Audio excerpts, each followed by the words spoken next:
today's Pauhana is going to be a little different. Partly this is by necessity because I was on the wait and see jury pool list, and I thought it would be not really fair to book someone for Pauhana on a day I might be scrambling to get there or things like that, depending on how jury things went. So next week will actually be, okay, thank you, Marie. Next week will actually be Jim Scott in concert, live from the sanctuary for Pauhana. Yeah, and so I will be hosting Pauhana, wait for it, from Mexico next Tuesday. So yeah, a friend of the congregation, Tim Rose, had booked a place in Mexico in a little surf town, and the person who was supposed to go with him didn't realize you needed a passport. And so I have a passport. That's all it took to qualify for the trip. But they have Wi-Fi. I'm gonna try working from a beach town in Baja and hosting Pauhana next Tuesday. But Jim said I could go. So I have a passport. What, you have a passport? Okay, I'll see. Yeah. So we're gonna give that a shot next Tuesday. But we have a new sound person who will be really kind of helping with that and running the show from the sanctuary. I'll just be kind of hosting from Mexico. And yeah, it's going to be an intercontinental Pauhana next Tuesday with Jim Scott. So nice. Yeah, it's going to be fun. He flew here from the continent. He's going to be on Hawaii. I'm going to be in Mexico. And it's all just going to happen. It's going to be beautiful. The main thing will just be remembering what time zone I've got to be starting everything in, but we'll get it done.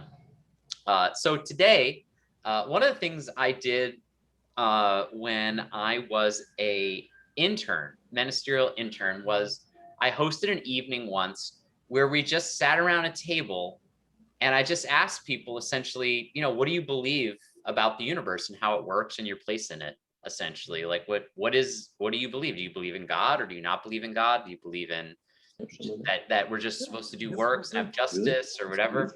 And so this is an opportunity for us to share what we believe. If you don't feel like sharing exactly what you believe, or even have like a cognizable way of thinking about your place in the universe, or in a relationship with some kind of power, you could also answer the question, what do you think happens when we die? Which is actually a good way of also talking about what we really believe. So that is sort of the process. And I'd actually like to take it more in the a little bit of Chalice Circle light, where I'm not going to we're not going to just go in some order, because there's a lot of us here, that someone will speak for a minute or two, really. I mean, we got an hour. I'm just counting, and 17 people, 17 or 18. So 2 or 3 minutes, sort of talking about what it is we believe, and just kind of sharing with one another. I've been here a long time, and I don't really know what a lot of the people at the church I serve really believes about the universe and the world and themselves in it. And so partly this is to share that, to get a better sense of where things are with folks. And partly it's a chance for us all to kind of hear what some of our neighbors think and believe or don't believe. So yeah, so that is the Pauhana for today. What do you believe? And yeah, if you want to raise your hand and get started, you can, if someone's brave enough to kick us off. If you'd rather I could, but I see enough people who probably have a pretty good sense of what they believe on this call. So maybe someone will want to kick us off. Yes. Carol's got her hand up, and then Matt, and then we'll go to Matt. Go ahead, okay. Carol. Am I muted or I'm not muted? You're not muted, and you're about to be Okay. spotlit with me. Okay, all right, woo. Okay, I believe in God, but I don't believe that God is in the sky, and he is a white person with a white hair and white beard and white sandals and white cane and white everything. I'm picking up a theme, Carol. I'm picking up what Okay. you're putting down. Okay. And interesting, I taught a class one time and I asked this same kind of question. So I believe that God is within me, spirit is within me. No matter what it is that anyone chooses to call this infinite intelligence, it is within the person if that is what they believe. I believe that there is no original sin, like the traditional Christians, even though I was brought up in a Baptist church, but we were high Baptists, and that's another story. I asked my mom when I was about 6 or 7 or something like that, because my uncle had a grocery store that was across the street from the church that we attended.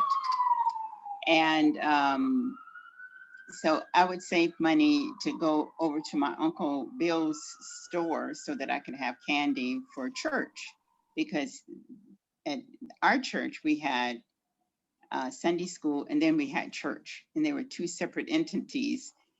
And my Sunday school teacher told me that I was going to die and go to hell because I didn't want to give all my money in Sunday school. So I asked my mom about that, and she said, "Girl, there is no hell." But I was getting these stories from church and everyone that there was. So I don't believe that there is a hell. I don't believe that there is a heaven. And I believe that life is eternal, or the eternality of life. People leave the body, and that's how I choose to describe when someone leaves the body. And their spirit, my mom, my dad, and my uncles and all that, the spirit still lives around me, through me, and I embody some of the essence of my ancestors. I believe that not necessarily Jesus the person, but I like the idea of having Christ consciousness, which is the universal presence that is within everyone. And we have a certain amount of responsibility that we are to give whatever gifts that we have to everyone that we come in contact with.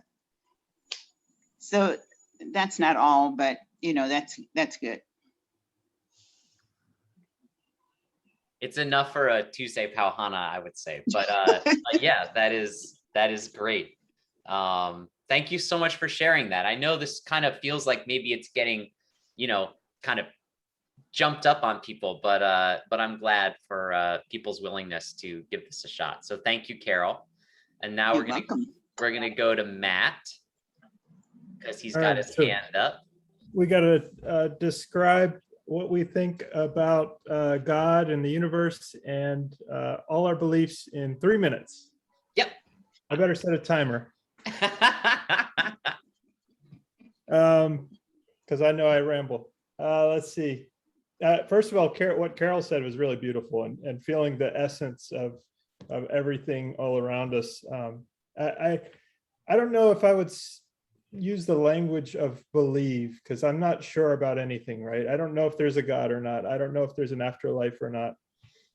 But I do feel like there is something more. I feel like we're all connected. I feel like we're all different versions of each other and of the world and animals and plants and everything. We're all somehow connected in that way. And I don't know enough, and I probably will never know how that is or how that all works, and I'm okay with that. And as far as an afterlife, I do feel concerned that it seems a little bit like that's something we might have constructed out of a fear of dying. So I would say I feel maybe there isn't an afterlife. Maybe this life is all we get. And that's okay with me, or I'm trying to become okay with that, I'd say. And I'll just stop there. I think that's a good summary. Thanks, Matt. That's really great. I appreciate it. Thanks to our early brave talkers. Marie, is your hand up? Because I heard another little life in that room, maybe trying to take their part too. So I knew little Foster. oh yeah. She sat down on the floor and she says, "Mao." So I knew Mao. that meant she wanted up. Yes, Mike. I have a friend whose cat is named Chairman Mao, but that's a whole nother story. So This is Mia, okay. because I decided her name was not Masako. Okay. That's what she came with. And I said, I like what Carol said mostly. I'm not sure I used the Christ word.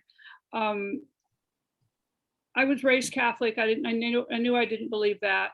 When I went to Unity, I felt like there was too much Jesus in there for me. So one of the first churches I went to in Eugene was the Religious Science Church, which is metaphysical. And of course, being very leery of churches, when we came out, my kids were with me, when we came out, and they're in the back seat, and I very carefully said, "So what?" They went to Sunday school. So I said, "What did they tell you today?" Gripping the steering wheel. And she was about 7 or so, and my daughter said, "They told me that God was in me, that God was in everything. He's in the flowers and the leaves and everywhere, and that we're all in God." And I've kind of bought that ever since. I thought, I mean, you can only imagine my relief. I thought, okay, we can come back here. That's what I liked about when I found the Unitarian Church back in the 80s in Eugene, is the 8 principles are it. That's what I believe. And what about heaven and hell? I don't think so. And that whole thing about afterlife, I'm not sure. I think our spirit lives on, if we call that afterlife. I believe in that because, and nobody will be probably surprised at this, is because of animals, that I have had animals later that I swear had the spirit of a former animal. I mean, they did the same things, they acted the same way. It was just amazing. So yeah, and I have, scoff or not, I have seen Lily a few times, and it shocked me because I didn't think that far. But yeah, so afterlife, I think, is our spirit lives on. And I think that what we do here in this life is important. And then I'm not sure why, because if there's no afterlife, but it just feels like it's important for our soul. Yeah. Thanks, Maria. We are going to add Richard. Is it Richard or Karen whose hand is raised? Uh-huh. Both of us. Yes, is Oh. the answer. All right, we're double dipping. All right. No, just one account.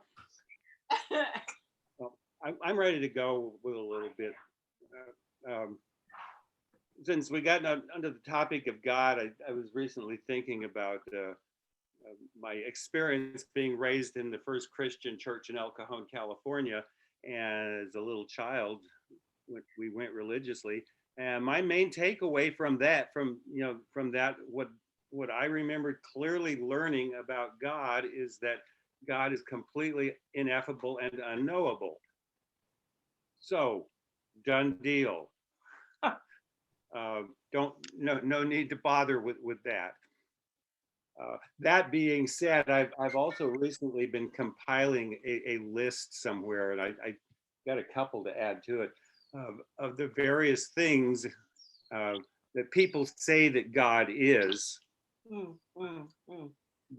God is love. Octavia Butler says God is change. God is everything. God is the universe. God is nothing. God is any power higher than yourself. You know, it's a long list.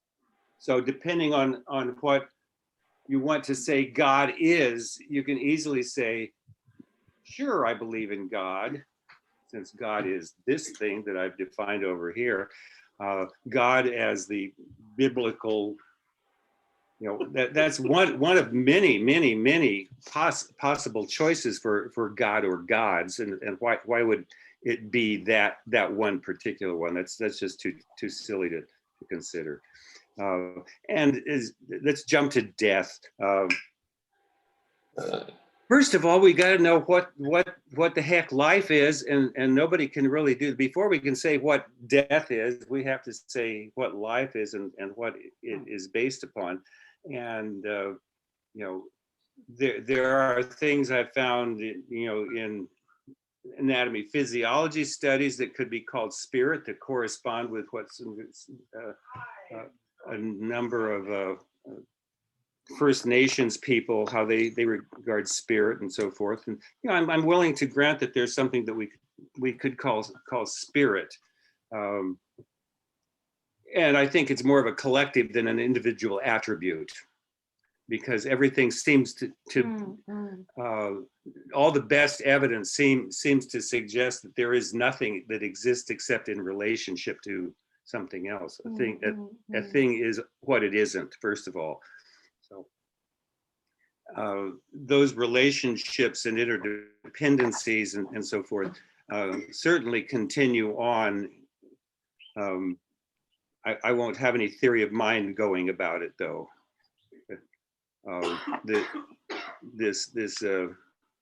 We think self is the be all and end all, and there really is no such thing. That's a fantasy. That's another myth that we've made up, that there is a self, a true self, a deeper self, an inner self, and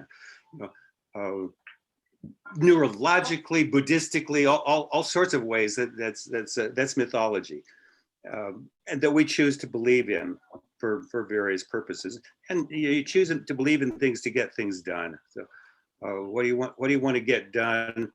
You look at what's a good story that'll help me get that done. You know, stories like a map or a model. So it's not that the thing is true, it's that it gets a certain task done. And that's enough out of me. I could go on. Thanks, Richard. That's wonderful. Hi, Karen. Hi. I am so appreciative of this time and question and getting together with all these wonderful people and asking these questions. So I love to hear. So first of all, I really appreciate this. And to me, Carol got it spot on with you know, my experience. And the one thing that I want to add to that is I absolutely believe in miracles, magic, and prayer, because you see it. And it was so funny when we were visiting my brother-in-law. We were talking about this in a way. It's like, how many days do you say, oh my gosh, there is a God? You know, you see something, you hear something works out, whatever. It's like, so yeah, that's my 2 cents. And I want to just add real quickly that I wanted to say something about the magic too. I do believe in magic, and in fact, I call my whole philosophical system magical pragmatism. Ah, I'm wearing a shirt about magical realism. I love magical realism. Yeah. One of the things I've come to realize is that writing itself is sigil magic. So science is a kind of writing. Therefore, science is merely another way of doing magic. Oh yeah. Okay. Interesting. There are many ways to do magic. So Yep. that's my 4 bits. Thank you both. That was beautiful. All right. I am now scrolling through. Oh, I see Mike has his hand up. Hi, Is Mike. he? Wrong mic. Oh, yep. This Mike. My bad. Which mic you want? Mike Model, who's on the screen right now. Yep. Good. Hi. Hi. Yeah, most people who know me know that I'm a scientist. I dedicated my life, at least this time around, to science. That was I'm a firm believer in the method of science. I think it is one of the best ways to know about the universe that we live in. But one thing that every scientist will tell you, and that I not only know, but also taught for many years at the university, is what the limits of science are. And they're pretty important. There are things that science can't address very well. There are other things it can address extremely well. And one of the things I have learned in my life, just an own personal lesson from experience, is that just because I haven't experienced something myself personally doesn't mean that it doesn't exist, it isn't real. And to my way of thinking, there are so many stories out there from people who I consider to be legitimate and trustworthy about things that are, I suppose you could say, supernatural, that there is probably something to that, and something very significant. Many years ago, I stumbled across that book that many of you, I'm sure, have read, Autobiography of a Yogi by Paramahansa Yogananda. And I've always recommended that book to everybody. I have 2 or 3 copies of it, which I've lent out over the years. I've read it at least 3 times myself. And that book has amazing things in it. I think Yogananda is quite a reliable reporter.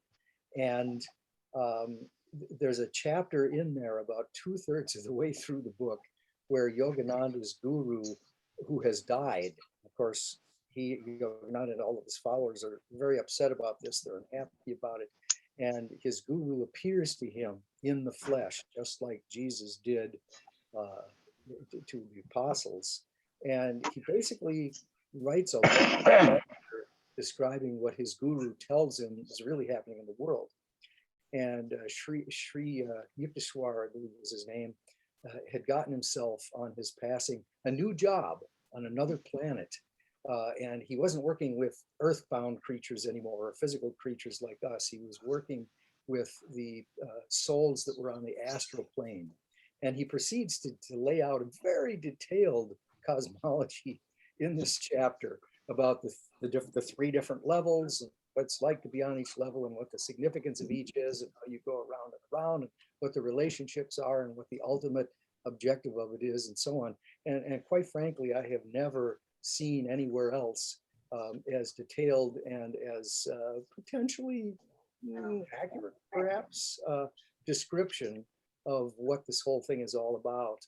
And in that chapter, in one part, Yogananda talks about, Sri Yukteswar talks about a dirigible as an analog for reality. And dirigible is the universe and all the living things in it. And the physical world that we are all a part of at the present time is like the tiny little basket hung at the bottom of the dirigible. There's so much more out there, and it's so much different, and it goes so far beyond what we are experiencing in the physical realm. So again, I've never had any supernatural experiences of my own. I've never seen a ghost. I have no reason to believe from my own observations that there's a God or that there's an afterlife. But there are so many stories. To me, they're convincing. And just because I haven't experienced it doesn't mean that it isn't true. So that's kind of where I come from. I live in the real world. I view it from a scientific stance, but I'm pretty sure there's a whole lot more out there that we will all experience. And it starts on that passage that begins or ends this life and begins the next stage. very cool. Thank you, Mike. And for those, oh, I see Gloria's hand up, but I'm just going to recap real quick that we're asking what people believe about the universe or their place in it. or God or what they don't believe. We're just a what do we all believe evening. So Gloria, thanks for raising your hand. You're up. Okay. Hi. Okay. I was on the spiritual part. I was raised Catholic. My father was Catholic. My mother was Japanese and raised Shinto, and she had to convert to Catholicism in order to marry my dad. But at the age of 11, I became a feminist because I saw my brother was training to be an altar boy, and I'm like, wait a minute, I want to be an altar boy too. And they said, no, you're a girl. And I just said, to hell with that. And I became a feminist and never went back to the Catholic Church, became an agnostic all the way through my 20s. And then I was about 30 in Washington. I went to college in Washington, D.C., although I'm from Hawaii. And when I was in the 30s, I discovered unity. And I liked the unity concept of your thoughts or prayers. And it tied into who I was, because people don't, most people here don't know this, but when I was 21 years old, right out of college in Washington, D.C., and I'm a kid from Hawaii, I founded my very first business. I published magazines. I published travel magazines in Washington and expanded to Philly and New York. And this was for the industry. And so travel agents, because back then they had travel agencies on every blog. Because I believe that by the travel industry and getting people together internationally, we could bring people together. I believe spiritually, you got to do action to make the world better. And I have a talent with media. And so all my audience, my subscribers for my magazine were people twice my age. They were like mostly middle-aged Jewish travel agency owners. And the advertisers for my magazine were waspy men from the airlines and me, right? And it was, but I did that for 9 years, traveled around the world, went to like 50, 60 countries in the industry. And then in my 30s, when I discovered unity, and I thought thoughts are prayers, so I wanted to do things big on media. And so I created a cable TV channel, internationally programming to help Americans understand what was going on in Europe. And I believe that that was my calling. So I believe in spirituality as being guided to make the world a better place using my gifts. And for me, that's media. And so anyway, and then I discovered the Unitarian Church when I was working on this Obama documentary, because he was a Unitarian. I didn't even know what that was. And I liked the social justice part of it. And I put my daughter, Emi Loa, into Sunday school in Washington, and the social justice, and I've been coming since then. And that's been like 10 years now. And so that's what I do. I just really think that, yeah, it's about action. And my time here in Hawaii, I think there's so much injustice with Indigenous Native Hawaiians, I see, and I want to bring that to light through media, and I'm creating that. And also I'm transitioning back toward more time in Washington, D.C., because I have an expertise and a talent in politics. And I want to do that. And my daughter's going off to college in a couple of weeks in New York. And so I'm East Coast basis, but still in Hawaii. So yeah, so for me, my spiritual calling is action and doing it and making it and creating it and seeing results. That's how I am. And that's maybe why I'm impatient, but I don't fit the stereotype. And that's me. Thanks. I love it. Do you mind telling us where Emi's going? Oh yeah, she got a scholarship because she loves writing. And so she got a really good scholarship to the New School in New York City because she wanted to focus on New York City. And she's taking playwright classes. She wants, and even though she got a great scholarship, it's still like, oh my God, it's so expensive, the other parts, right? And so, but anyway, but that's the next phase. And so she wants to be in New York City. She took a gap year off because of the COVID. She was supposed to go last year. And she was at UH Manoa, distance, whatever, virtually, and she got straight A's. Yeah. Straight A's. Yeah. So as a single mom by choice, I'm okay. Okay. You couldn't have picked a school in a nicer neighborhood. It's a great location. So she'll enjoy it. Wonderful. A friend of mine, I think, is still doing his PhD in theology there, but let me check. And if so, I'll put them in touch. So thank you. Great. All right. Thank you so much for that. Isn't this fun, everyone? We should just do this every week. Anyone else who's champing at the bit here? I'm not gonna David naked. Friedman's got his hand up. Oh, he does. Oh, thank you. Thank you. I was scrolling through. Go for it. I'm going to add Okay. you. There we are. All right. Hello. Good evening, everybody. Let's see. I'm going to start off with my conclusion, I think, which is to say that the best summation that I've heard of all of it is what my kid sister said several years ago, and I repeat from time to time, which is that life is the strangest thing I've ever done. And I just, from the Marx Brothers to, George Carlin. I mean, I can't come up with anything that kind of says it all better than that. But in reflecting, there were some turning points in my spiritual evolution. In high school, in some kind of advanced humanities class, I learned about existentialism, and that really hit me. It struck a chord, and it wasn't that it was like hyper intellectual. There was just something fundamentally clear about it, and I say, oh yeah, that just feels right. Something existence before essence, I think, was the theme of that in a nutshell. And so that gave me a kind of an objective slant on things. And then further down the road, I grew up in the Jewish heritage. We were not practicing Jews around the dinner table or the home, and we went to Friday night services regularly, and I had to be dragged out of the house to get dressed up and do that, because it just didn't really feel right for me as an adolescent growing up to have to, like, in the middle of the week, get dressed up and go to this place, the temple. It just didn't feel right. And then it wasn't until I was about 15 that I had a kind of an epiphany, and I said to myself, I have great respect for the Jewish heritage. I'm proud of being Jewish. There's way too many holidays for me to keep track of, and that was a part of the problem.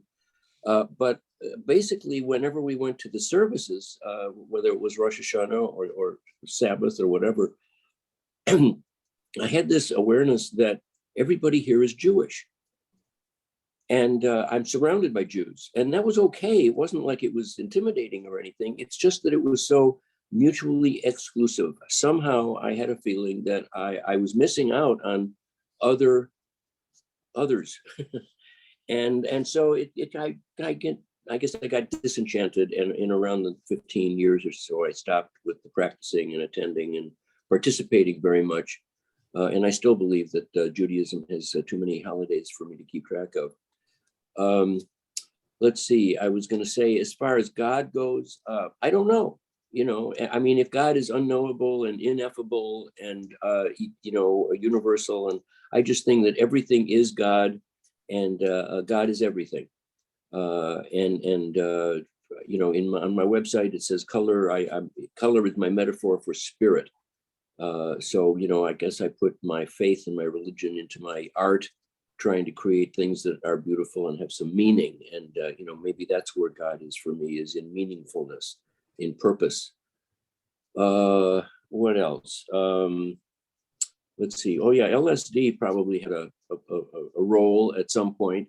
And just a few, like 3 or 4 experiences with it. But I remember specifically the insight there was a state of egolessness. I was with some friends, and I looked around the room, and I said, I know your names, but I don't know who you are. And nobody's better or worse or more or less or closer or less close. Here we are. And it was good. And so, and I guess that's what I think death is too, in a way. Wait a minute, that's a weird jump. The jump being that death to me is an egoless place. I guess that was the trigger, but a place of just blank void. It's over and done. If there's going to be anything, I don't know. I can't verify it. Like Mike was saying, objectively, there might be a real God sitting on a throne somewhere. I don't know what color he or she may or may not be. If it was a woman who was magenta, that'd be okay with me.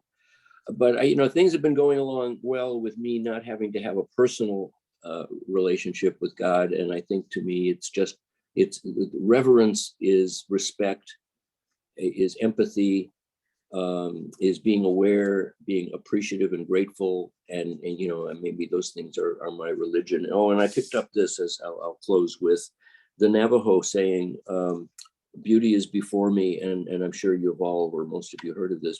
Beauty is before me and behind me, above me and below me. I am surrounded by it. I am immersed in it. In my youth, I am aware of it. And in old age, I shall walk quietly the beautiful trail. In beauty, it is begun. In beauty, it is ended. And I think that for me, that word beauty in this poem really is representative of God, and I maybe love. And, that's enough. Remember, that life is the weirdest thing I've ever done, and I'll let it go at that. That's great. Thank you so much, David. All right. I am scrolling. Oh, hi, Wendy.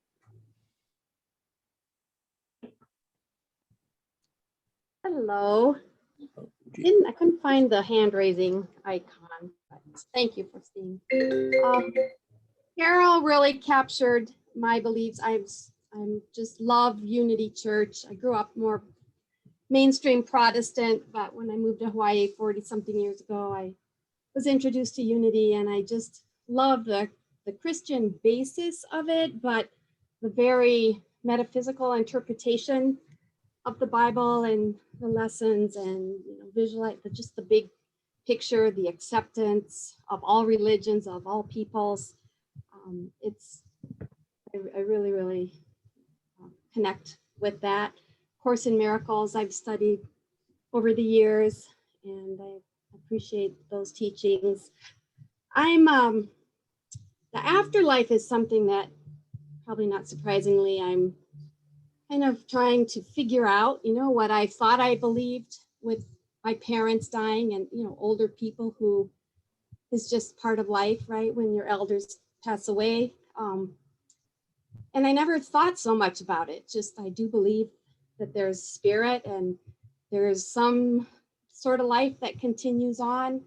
But I've had a much harder time, just struggled with when my son passed away. What is he feeling? I never worried about what my parents were feeling. I figured they're up somewhere jitterbugging, and are happy as clams, and they're with all their family and friends. But with my son's passing, I struggled a lot with the cliches of, oh, he's in a better place, he's at peace, he's not suffering, and all that stuff. And I think, really, how do we know?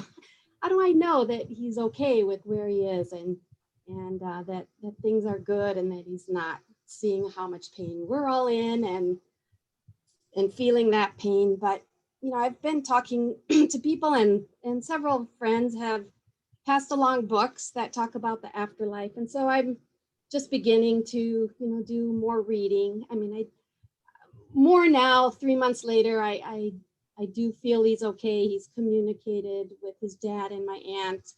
I'm still waiting, Chris, for some connection, but it'll come, and I'm just trying to be still and be open to it.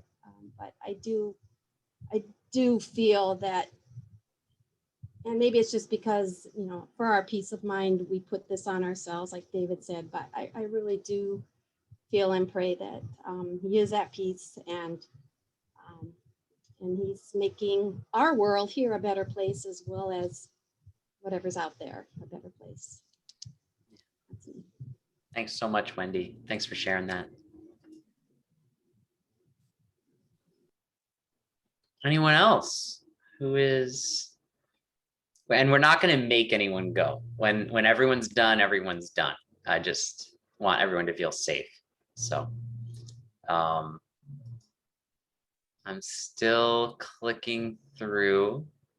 All right, Matt, have a good dinner with the kiddos. Thanks for letting us know. Okay. Still listening. I see Nan's hand up. Hi, Nan. You're muted though. Here we go. I'm here to witness creation and then to cause a bit of trouble. Sorry. God doesn't seem like a useful concept, which makes all theology very suspect. But it's amazing how human beings can talk at great length about things that we have no indication as to whether or not they exist, afterlife and God being two of them. They may. I'm willing to concede that. But mostly, I think, I agree with many things that other people have said. And action, that's the making trouble part, but also taking a look around and seeing what's here and who's here and the relationships that Richard spoke of. Yeah. Thanks. Should we go? I don't know. Were you also raising your hand, Pierre? Well, look, I'll try to say something. I'm often at a loss for words, but I was raised by in the Unitarian Church by two scientists, so that might explain why the concept of God for me means no. I don't believe in it. What I do believe is that people are uniquely able to create the idea of God, and and they do it because they're curious about things that are happening, and probably fearful about things that are happening, and they want to have an explanation. And but I'm a scientist, and as a scientist, I'm curious about things too. But I'm ready to put explanation in abeyance, wait, and just be uncertain about things. And that's, most scientists are that way. So they're looking for an explanation of things, but they don't have to invent something. So that's kind of where I am with respect to God. And is it mutual? I don't know about God's with respect to me, but and in terms of afterlife or any of that sort of stuff, and in terms of us, or my ancestors existing in me, well, yeah, the science of genetics has shown how that works very clearly. and there's no more to be said about it. Maybe. So but okay, so I'll be quiet, as Dan had suggested that. Well, thank you both. I appreciate it. It looks like Esther has her hand up electronically, so we'll go to Esther. And then Kimberly. And then Kimberly. Howdy. Hi. Okay, I'm Jewish, raised Jewish. My mom's family was Orthodox Jewish. After World War II, my grandfather put away his prayer shawl and said he cannot pray to a God who would allow that to happen, and he never did again. My father was an atheist, and what he said was, when you die, that's the end.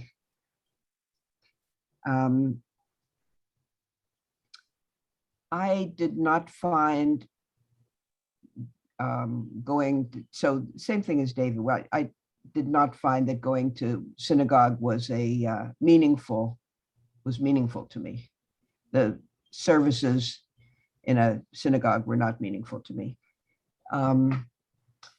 I once went to a Quaker meeting and was moved to tears. At a Quaker meeting, everyone sits in silence, listening for what God wants to say to you. And if you feel as though you heard something that is intended for everyone, you stand up and say a few sentences and sit down again, and there's more silence. I once asked one of the elders in the Quaker meeting, is God outside you or is God inside you? And he said, it doesn't matter, which seemed like a good answer to me. So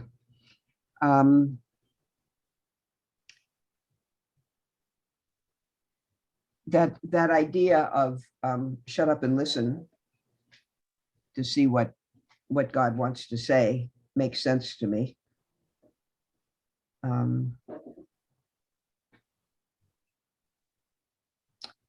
For me, by the way, what Carol said was she's a pretty good Jew. What she was saying was basically what, you know, that's pretty much it, you know, do good in the world sort of, and stuff like that.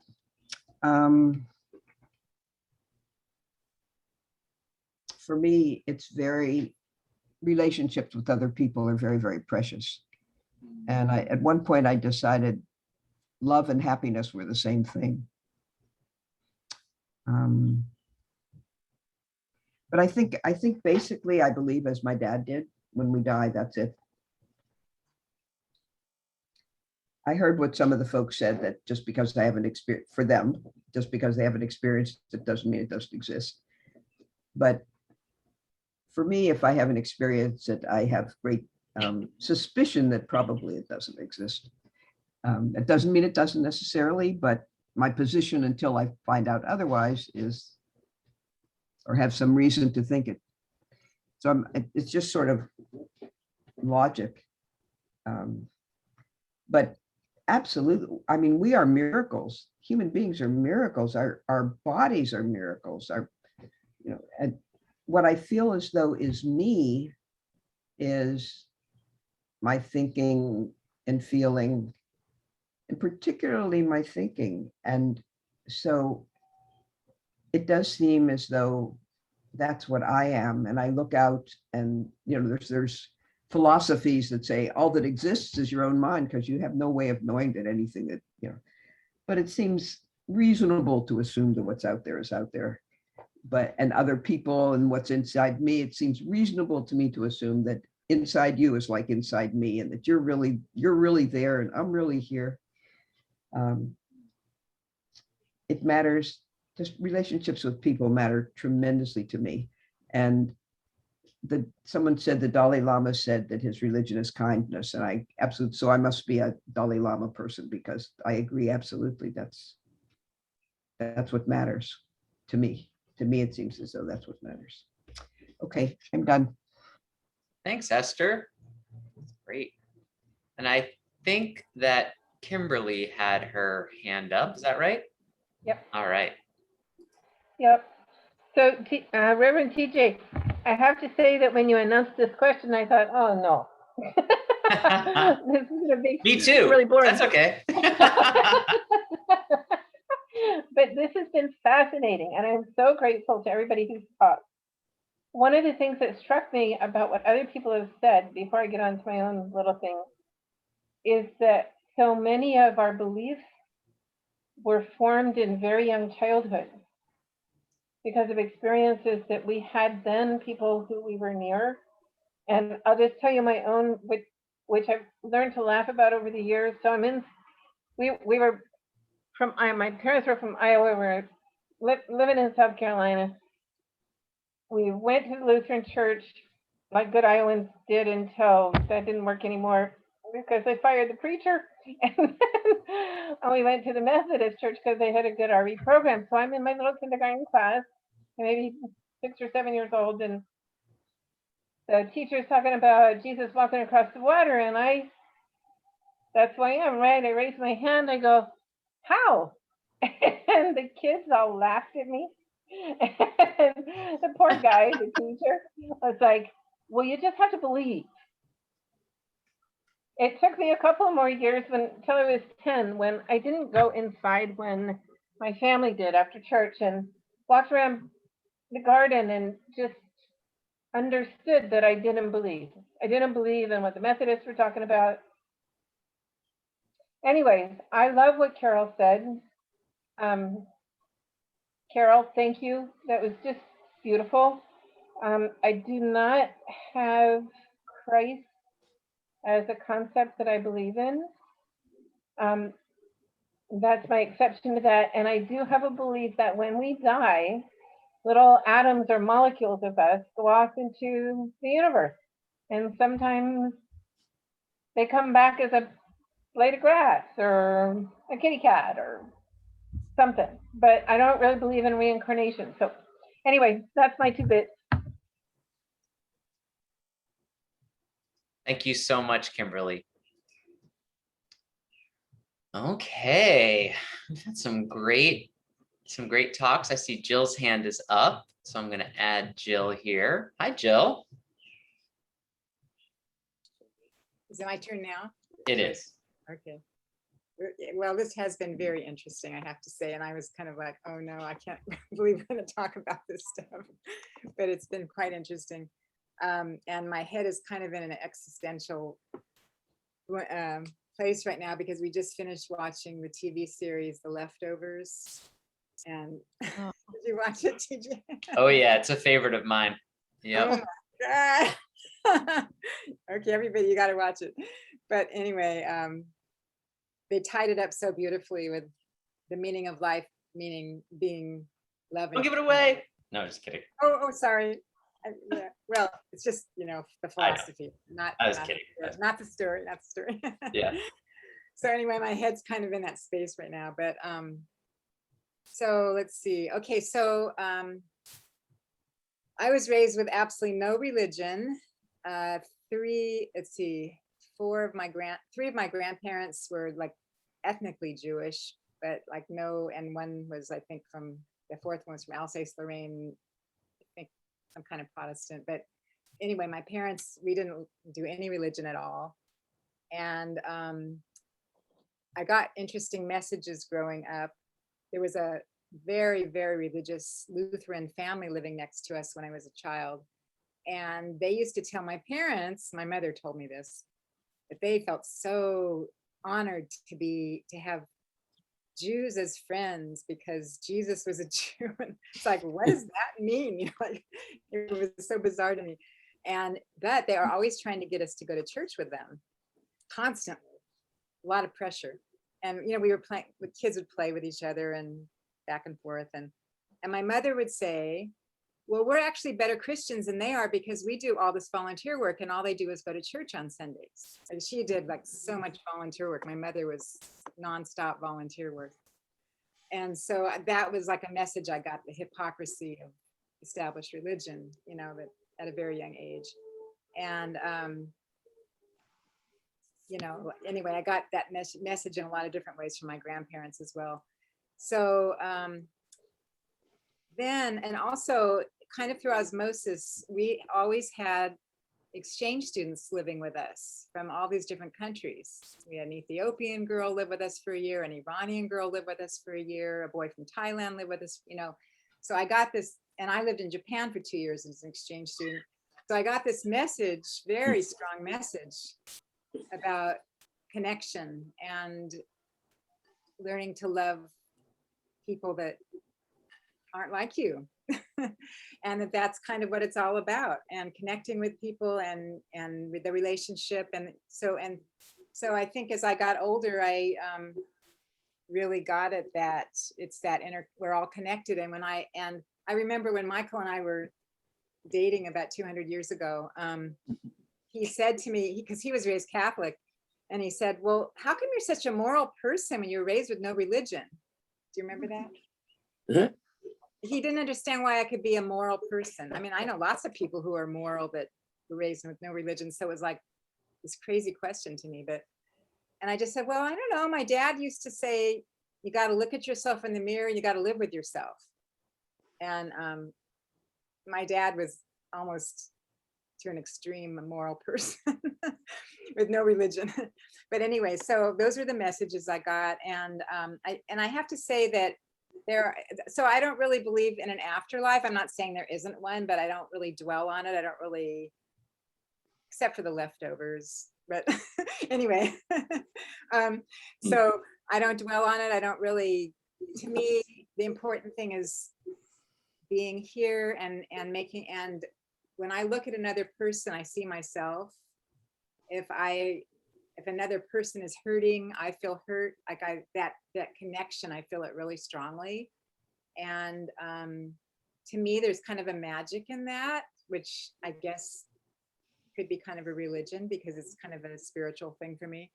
And the connectedness is really what it is. And and I kind of like to use the word magic for that because I don't know how else to label it. And also sometimes there's like a synchronicity of two things happening. It's bizarre that they're happening at the same time. And then I sometimes feel like, oh, there's some kind of magic going on here. So anyway, it's all about connection and love and trying to make this world a better place for all of us and working together, the teamwork that it takes to do that. So that's my religion. Thanks so much, Jill. That's wonderful. I think we have time for one more. Who wants to share with us? Or should we? Oh, I see Nancy's got her hand up. Hi, Nancy. Take us home. Oh, you're muted though. I think it's your turn, TJ. No, Nancy's turn. Well, can you hear me now? Yes, we can. Okay. I just see life as an opportunity. And they're just choices and opportunities. Do them. And I just think we're lucky to be alive and do it. Your turn.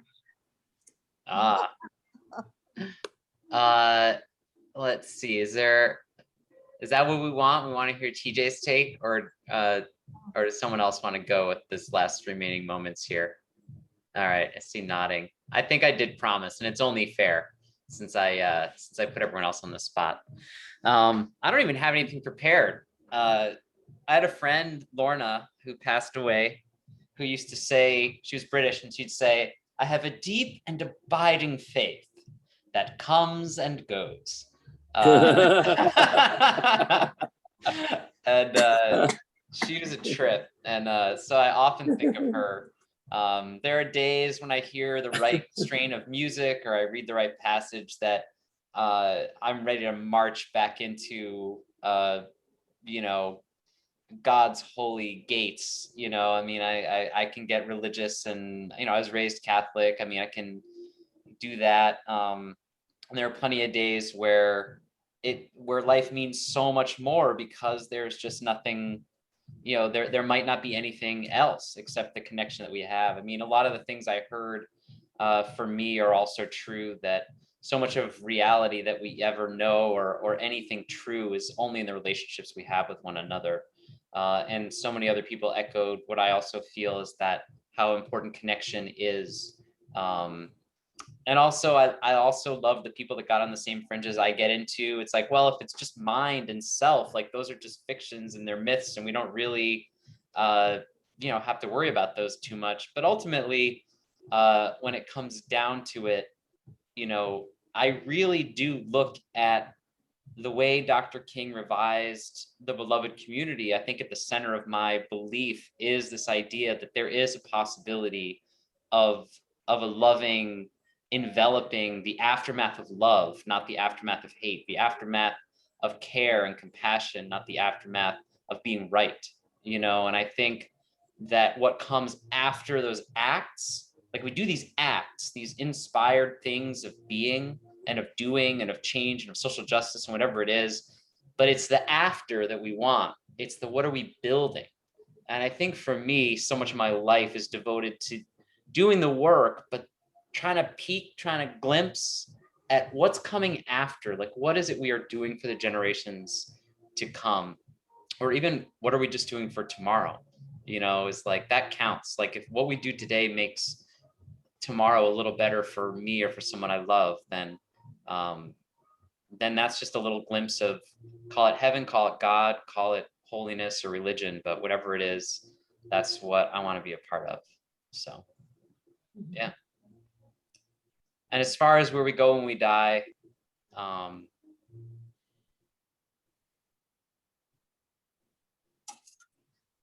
with every person that goes, I believe more and more there's something out there. So just say that. But anyway, that's what we have today. So thanks everyone for your time this evening. It was a beautiful chance to learn so much more about all of you. And I'll just end my little spotlight here, and thanks, and enjoy next week with Jim Scott. So thanks everyone. Thank you, TJ. Yeah. Safe travels. Thanks everyone. Safe traveling. Everyone. Take care. Yeah, everyone take Aloha. good care. Be safe, everyone. Okay. Absolutely. You too. All right. Aloha. Aloha. Aloha.